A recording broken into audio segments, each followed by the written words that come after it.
Hi viewers, welcome to Tamil இலக்கண channel. உங்கள் எல்லாருக்கும் நான் என்னுடைய நன்றியை தெரிவித்துக் கொள்கிறேன். என்னுடைய சேனல் 100+ சப்ஸ்கிரைபர் ரீச் ஆகிருக்கு. அதுக்கு முக்கிய காரணம் வியூவர்ஸ் நீங்கள் தான். மேலும் என்னுடைய சேனல் வளரணும்னா உங்களோட சப்போர்ட் ரொம்ப தேவை. இப்போ பண்ணுற மாதிரி எப்போவுமே எனக்கு சப்போர்ட் பண்ணுங்க. என்னோட சேனலை உங்களோட ஃப்ரெண்ட்ஸ் அண்ட் ரிலேட்டிவ்க்கு ஷேர் பண்ணுங்கள். மறுபடியும் உங்களுக்கு தேங்க் பண்ணிக்கிறேன். இப்போ கிளாஸுக்கு போகலாம். லாஸ்ட் கிளாஸ்ல என்ன பார்த்தோம்? யாப்பு இலக்கணம் பார்த்தோம். யாப்பு இலக்கணத்துல எது வரைக்கும் பார்த்தோம்? அசை வரைக்கும் பார்த்தோம். இன்னைக்கு நம்ம பார்க்க போறது சீர், தலை, அடி, தொடை. இப்ப சீர் 4 வகைப்படும். அது ஓரசை சீர், ஈரசை சீர், மூவசை, நாலசை. அது 4 வகைப்படும். இப்ப தலைனா என்னன்னா, சீர்கள் ஒன்றோடு ஒன்று பொருந்துவதை தான் தலைன்னு சொல்லுவோம். சீர்கள் ஒன்றோடு ஒன்று பொருந்துவது தலை எனப்படும். ஒரு முதல் எழுத்தோட இறுதியும் வரும் சீரோடைய கடைசி எழுத்தம் முதலிலும் உள்ள அசைகள் எல்லாம் எந்த வகை அசைகள் சொல்லிட்டு பார்த்துட்டு பிரிக்கிறது தான் தலை. அந்த தலை 7 வகைப்படும். என்ன சொல்ற? முதல் சீரின் இறுதியும் வரும் சீரோட முதலும் உள்ள அசைகள் எந்த வகையான அசைகள் என்பதை பொறுத்தே அதன் அடிப்படையில தான் தலை பிரிக்கப்படும். தலை 7 வகைப்படும். அது நேர் நேர் தேய்மா அந்த மாதிரி வருதுல்ல, அதுதான். இது பெரிய கிளாஸ்ல நம்ம பார்க்கலாம். இப்போ சும்மா இன்ட்ரோடக்ஷன் தான். பெரிய கிளாஸ்ல மிக விரிவா இருக்கும். அப்புறம் அடினா 2க்கு மேற்பட்ட சீர்களை கொண்டது தான் அடின்னு சொல்லப்படும். இப்ப திருக்குறள் எடுத்துக்காட்டு சொல்லுங்க. திருக்குறள் எத்தனை அடி இருக்கு? 2 அடி இருக்கா? ஓகே. இப்ப தொடையின்னா என்னன்னு பார்க்கலாம். செய்யுள்ள ஓசை இன்பமும் பொருள் இன்பமும் தோன்றும் வகையில சீர்களோட எழுத்துக்கள் ஒன்று போல இருக்கும். தொடக்க எழுத்து ஒன்று போல இருக்கலாம், இல்லை 2ஆம் எழுத்து ஒன்று போல இருக்கலாம், இல்லை கடைசி சொற்களே ஒன்று போல இருக்கலாம். இங்கிலீஷ்ல சொல்லுவோம்ல ரைமிங் வேர்டு, அது மாதிரி இது. இப்போ முதல் எழுத்து ஒன்றி வந்தால் ஒரு ஷீர்ல ஒரு அடியில முதல் எழுத்து ஒன்றி வந்தால் அது என்னது? மோனை. முதல் எழுத்து ஒன்று மாதிரி இருந்ததுன்னா அது என்னது? மோனை. 2ஆம் எழுத்து ஒன்றி வர தொடிப்பது. அதே 2ஆம் எழுத்து ஒரே மாதிரி இருந்ததுன்னா அதுதான் சொல்லுவாங்க எதுகை. இதான் மாத்திடக்கூடாது, மறந்துடக்கூடாது. மோனை முதல் எழுத்து வந்ததுன்னா மோனை, 2ஆம் எழுத்து தான் எதுகை. அடுத்து என்னது சொல்லுவாங்க? இறுதி எழுத்து இல்லது இறுதி ஓசை, இயைபு. இறுதி எழுத்து இல்ல இறுதி ஓசை ஒன்று பெற இருப்பது என்னது? இயைபு. அது என்ன சொல்லணும்? இயைபு. ஒரு செயலுடைய கடைசி எழுத்துக்கள் எழுத்து ஒன்றியாக வரும், இல்லைன்னா அதனுடைய ஓசைகள் ஒன்றா வரும். இறுதி சொற்கள் ரைமிங்கா வரும். அதுக்கு பேர் இயைபுன்னு சொல்றோம். அடுத்தது அந்தாதி தொடைன்னு ஒன்று இருக்கு. இதுலயே ஒரு பாடலுடைய இறுதி சீரு அல்லது இறுதி பகுதி அந்தாதி தொடை.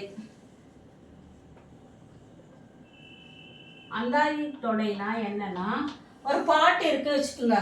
அந்த பாட்டோடைய கடைசி சொற்களோ எழுத்துக்களோ முதல் எழுத்துல அடுத்து வர அடிகள்ல முதல் எழுத்தா தொடங்கும். அந்த மாதிரி வரது பேர் என்னது? அந்தாதி தொடை.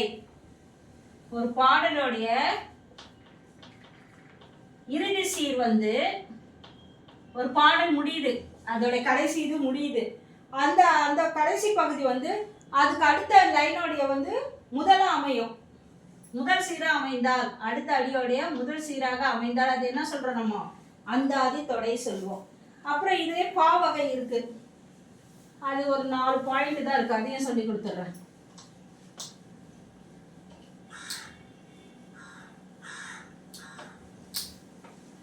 இது தெரிஞ்சுக்கினா போதும். பா வகை. பா வகையில என்னென்ன இருக்கு? வெண்பா, ஆசிரியப்பா, கலிப்பா, வஞ்சிப்பா. அவ்வளவுதான். வெண்பா, ஆசிரியப்பா, இதுக்கு கலிப்பா, வஞ்சிப்பா.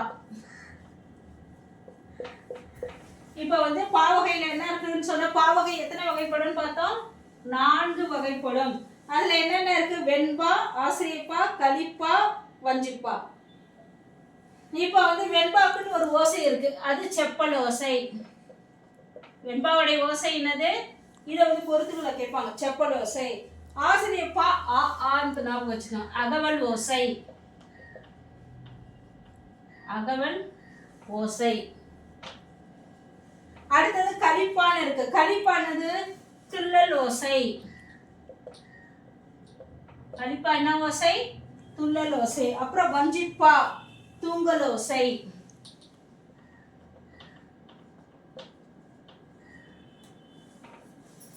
இப்போ வந்து இந்த ஃபர்ஸ்ட் ஒன்று வெண்பா வந்து செப்பல் ஓசை. அது வந்து அறநூல்கள்.